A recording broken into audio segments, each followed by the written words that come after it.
You were part of Vice President Pence's team, were you not? Yes, that is correct. And so as someone who is familiar with White House officials, you can confirm that the Deputy Assistant to the President and Director of Digital Strategy, Rob Flattery, and the White House Senior Advisor, Andrew Slavitt, are indeed government officials and not social media executives, correct? Yes, when they were serving in the White House, they are government officials. Okay, so on February 6, 2021 at 9:45 p.m., I just love when we have timestamps and all this in writing. It helps tremendously. When Mr. Flattery emailed Twitter executives demanding the immediate removal of accounts linked to Biden's adult daughter, he stated, "Please remove this account immediately." He also stated, quote, "I have tried to use your form 3 times. It won't work. I think this is ridiculous that I need to upload my ID to prove that I am an authorized representative of the president." 2 minutes later, at 9:47 p.m., Twitter executives responded saying, "Thanks for sending this over. We'll escalate for further review here." He shot back, "I cannot stress the degree to which this needs to be resolved immediately." Those accounts were then suspended and taken down. Now, fast forward about a month, Mr. Slavitt, Biden's White House senior advisor, said in writing, it would be nice to establish trust with Twitter executives. Internally, we have been considering what our options are on what to do about non-compliance. Is that a threat?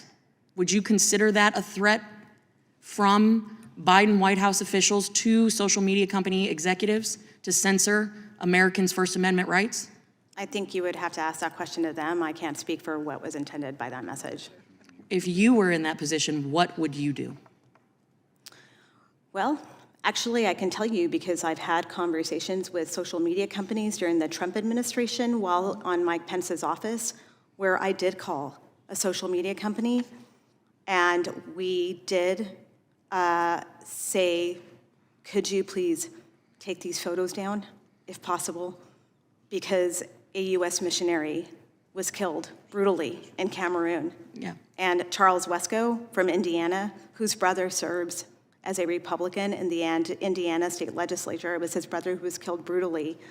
And the ambassador from Cameroon, U.S. ambassador, did weigh in and say, can we take these down while they circulate to notify the next of kin before they see these horrific images of their father brutally murdered in a crossfire between 2 different opposing groups in Cameroon? Absolutely, Ms. Troy. That is heartbreaking. And hold on, I've got to reclaim my time here. But so, Ms. Troy, what I'm saying is, I just presented, no, ma'am, I presented you with a parody account that the White House had to take down. A parody. That is a very different situation than graphic photos of a tragedy. Would you agree? I am speaking. That's a simple yes or no. A situation where Ms. Troy, if you cannot distinguish between a parody account and memes and jokes versus graphic photos, that's a problem. I can't. This one is particularly infuriating because you know what? Democrats always say, oh, Republicans are banning books.